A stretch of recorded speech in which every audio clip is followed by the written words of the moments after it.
Watch out, watch out, watch out, watch out! Oh my God! KO in midair!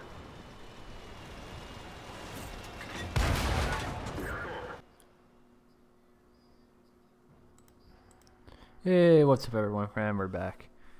This time in the Tier 10 French Light, the 13105. Some of you may have already seen the result of this game.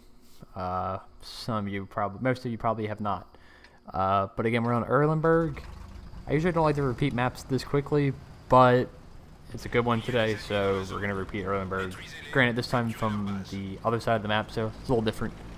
And you get an idea, if you haven't already seen replays on Erlenberg, of what I like to usually do in my scouts, but less about this specific map, more about just the overall gameplay on this match. So we're going to the pretty standard scouting spot, initial scout run where I like to go on this map. The castle is not really viable from this spawn, just because you can kind of spot everything within view range and that initial kind of engagement in any tank. But this side, you can actually spot them crossing from a further distance in your lights, versus the other spawn. You don't really want to scout it until, or if, the other team kind of pushes that way and starts to try to cross over the river. Then you can kind of scout that area and we'll get into that. But we don't spot anything coming across, so we're not going to waste our time, sit there for maybe a minute or less, and we're going to push down to the center and extend our view range out onto the ridgeline. And sure enough, we pick up a spot on a lot of their TDs, and we're able to put a couple shots into the waffle, and their second waffle pops up, and we're going to dump our third clip into him as well. So 3 for 3 so far, always a nice start. And now we're hopefully going to pick up some assisted on these guys sitting up on the ridgeline like that, and just making use of it. As you can see, our rear range extends far and above that. We pick up a spot on the Yag Tiger who's running away. He's the only one that seems to have actually attempted to go to that flank, but now he's going to try to run away in the Yag Tiger. We'll see how that goes for him. Probably not that well, but so we're just going to hang out in this kind of bridge area again, because it's probably the best position from this side right now for extending our view range to the greatest extent that we can. Like I said, the other flank, where our heavies are to our left that pushed across the river, isn't that great. We spot up the VK, but with these APCR rounds, first shot went nowhere near, and honestly, with those rounds, I probably should have actually been aiming at the side of his turret that was flat towards me. I probably would have had a better shot penning him. It would have been nice to say I had heat loaded, but obviously I'm not going to know that a VK 702, 7201 is going to pop up. So, yeah, we bounce or miss all 3 of those shots, which is kind of unfortunate, especially when you have a side-on heavy like that, top-tier heavy. But lesson learned, sort of. We'll kind of get into that later. We'll see a little bit of that again, but probably should aim for the side of the turret there and not the side armor from that kind of range. So, anyways, so we picked up 1100 damage that first clip and 2100 assisted so far, which is a very nice start, but it's far from over, as you can probably tell. But this matchup was really good for us as well, because on Erlenberg there's only one light tank per team, and they have a lot of heavies and DDs, and it's a lot of tier 10s. So it means for us is a lot of hit points to farm as well as the spot for our team. So that's really nice. And we kind of run over to spot over that direction to see if we can light up anything maybe that's shooting our heavies, but nothing was over there. So we're going to get back to this initial secondary kind of position, and sure enough we are able to pick off the electric one. It was a one shot. And again, we spot the VK, and again we're going to make another mistake. He's angled this time, so there's definitely no way we're going to pen him. So it's 4 rounds kind of wasted on the VK that I'd like to have back, honestly. But there's really not much we're going to do too wrong this game, so kind of nitpicking at that point. So again, just kind of chilling here. Even while we're reloading, we're trying to just keep that re-range out there. We're trying to light up tanks that need to be lit up.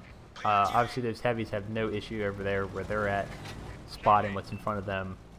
So they don't really need my help in terms of that. They're close enough. I know what that distance is like. It's around 400 meters or less, which most heavy tanks, or at least one of them I know, probably has that kind of range. But also where they're at is a really bad position. That's why I don't tend to go that way. The only time I would go to the castle is if a lot of tanks go that way, or if I'm in like a big platoon and we all say, yeah, we're going to go over to the castle and fight it out. But yeah, where they're at right now, they're isolated, and they're just getting picked off. And we see their light tank on their team is actually in the position I would usually be in if I was on the other side of this game. And we hold the shot on the 2-1B until the last second, just because the accuracy, as some of you may know on the 13-105, is not that great. And again, why we don't snapshot this one. I've already wasted enough ammo this game, so I'm going to be a little more conservative with my shots in terms of taking them. Just simply because those were very chancy shots. We're lucky that one on the 215B went in, and lucky enough we saved them for this guy who's going to YOLO in now, which is not the best. First one goes in perfectly, and the second one we could have aimed a little bit better if we had the right angle but not the right height. We need to shoot that one up a little further to make that one connect. But we would at least put one shot into him, and now he's a 2-shot. And hopefully somebody can take him out, and then we have control of vision, basically. Because they only have one medium tank left who's on the other flank, as you can see. I think it's the TVP. But again, for the third time, we're going back over towards the middle, just to kind of keep them honest up on the ridgeline. And sure enough, we pick up a spot on the waffle. And now we're going to dump some of our ammo into it. Put 1, 2, and hopefully our third connects, and we take a waffle off the board, which is very nice. Their 13-105 drowns himself somehow, which is a win for us. Because like I said, that just gives us that control, that vision that is so crucial on this map. So, I'm going to take advantage of his death and go spot over here in the field. Now, they only have heavies on this side. And I'm just making sure they're not pushing, but also, if they're not pushing,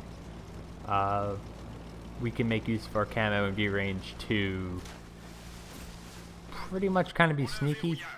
I'm sure I picked up the spot on the VK. We actually aim again for kind of the wrong spot, but RNG works in favor of us and hits the turret. With this tank we kind of pen, the turret was probably the better bet there. But again, RNG says, here you go, here's the right place to aim at, and gives us the kill.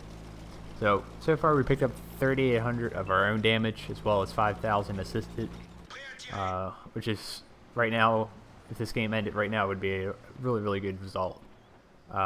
We pick up a spot on the waffle, who looks like he's just kind of sitting there reloading, not expecting to get spotted. Our second shot, he starts moving, and I think he goes under the rear of his tank, which is kind of sucks.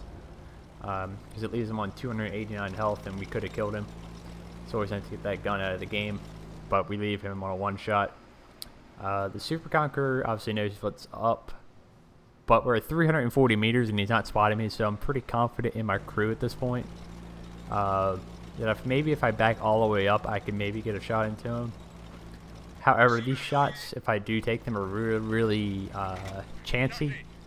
I can pen the lower plate of the Super Conqueror. It's just, do I have the accuracy on the gun to hit the Super Conqueror in the lower plate?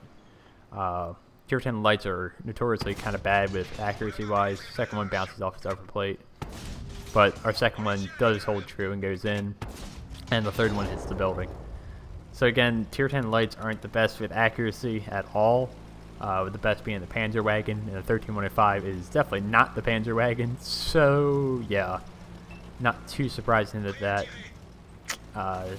we didn't get more damage there in that kind of engagement. But we see our Death Star is pushing up now. And with that, I'm going to go back. Again, I realize the Super Conqueror was not penning or not spotting us. So instead of shooting him frontally like that, we're going to try to sneak around and just get behind him, or try to pick up some more different angles. Maybe we can spot something else to take out. And we've actually got heat loaded now, since we've kind of exhausted our full clips of APCR. And luckily we actually spot the Super Conqueror running away. That one unfortunately does not connect.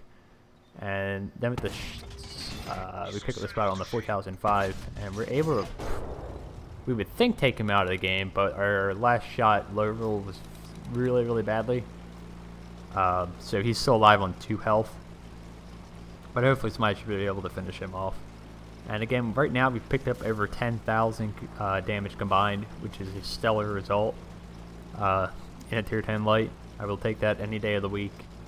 And right now we're just trying to support the Death Star. I know the TVP is probably our biggest threat, and he's still over there chilling, at least I think. And I'm going to just try to take out the guns at this point in the game. And sure enough, this guy should have been dead, and it would have been nice. I could have possibly actually just gave him a little love tap there, now just thinking about it, in a ram, and then dumped 3 shots into the Super Conqueror. But I'd rather not risk it, and yeah, we're going to dump to that remaining 2 into the Super Conch and run away. I don't know if, you know, at this point, if our Death Star team would have finished him off or not, since he is a one-shot as well, but he's actually going to be able to. The TVP drowns himself because, yeah. And with the Super Conch, and now we spot the 60 TP.